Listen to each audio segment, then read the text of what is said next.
അസ്സലാമു അലൈക്കും വറഹ്മത്തുള്ളാഹി വബറകാതുഹു. എല്ലാവർക്കും സുഖം തന്നെയല്ലേ? ഇന്ന് നമുക്ക് ചോദിക്കാനുള്ള ചില ചോദ്യങ്ങളുണ്ട്.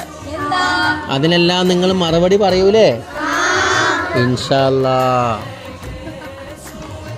ചോദ്യത്തിലേക്ക് കിടക്കല്ലേ? അള്ളാഹുവിൻ്റെ മാസം എന്നറിയപ്പെടുന്ന മാസം ഏതാണ്? അറബി മാസത്തിൽ റജബ് മാസം. നിസ്കാരം ഇറങ്ങിയ മാസം ഏതാണ്? റജബ് 27 ആണ്. ആർക്കാണ് നിസ്കാരം ഇറക്കി കൊടുത്തത്? അതിനു വേണ്ടി ഒരു യാത്ര ചെയ്തിട്ടുണ്ടല്ലോ നബി തങ്ങൾ. ആ യാത്രയുടെ പേരെന്താണ്? ഇസ്റാ മിറാജ്. എന്താണ്? ഇസ്റാ മിറാജ്. ഇനി ഷാബാൻ ആരുടെ മാസമാണ്? നബി തങ്ങളുടെ മാസമാണ്.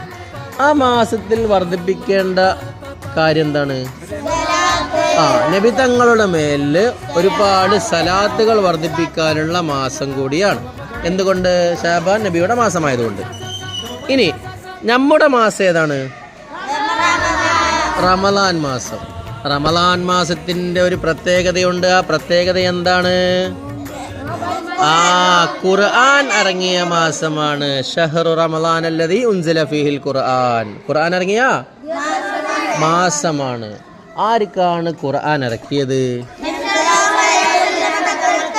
മാത്രവുമല്ല നബി സല്ലല്ലാഹു അലൈഹി വസല്ലമ തങ്ങളുടെ മുഅ്ജിസത്തിൽ പെട്ട ഒരു മുഅ്ജിസത്തും കൂടിയാണ് എന്ത്? ഖുർആൻ ഇറങ്ങി എന്നുള്ളത്. അല്ലാഹു സുബ്ഹാനഹു വ തആല മനസ്സിലാക്കി തരട്ടെ. പിന്നെ വേറൊരു കാര്യം കൂടിയുണ്ട്. നമ്മളൊക്കെ നിസ്കരിക്കലുണ്ടല്ലോ. എന്തിനാണ് നിസ്കരിക്കുന്നത്? അള്ളാഹുവിനോട് സംസാരിക്കാനാണ് നിസ്കരിക്കുന്നത്.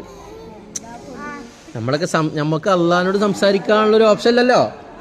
അപ്പം നമുക്ക് അള്ളാഹുവിനോട് സംസാരിക്കാനുള്ള ഒരു സമയം, ഒരു സാഹചര്യം എപ്പോഴാണ്? നിസ്കരിക്കുമ്പോഴാണ്.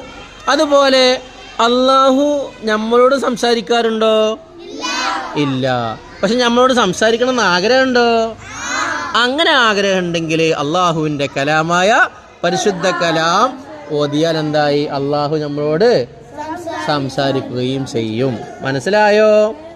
അൽഹംദുലില്ലാഹ്. അള്ളാഹു തആല മനസ്സിലാക്കി തരട്ടെ.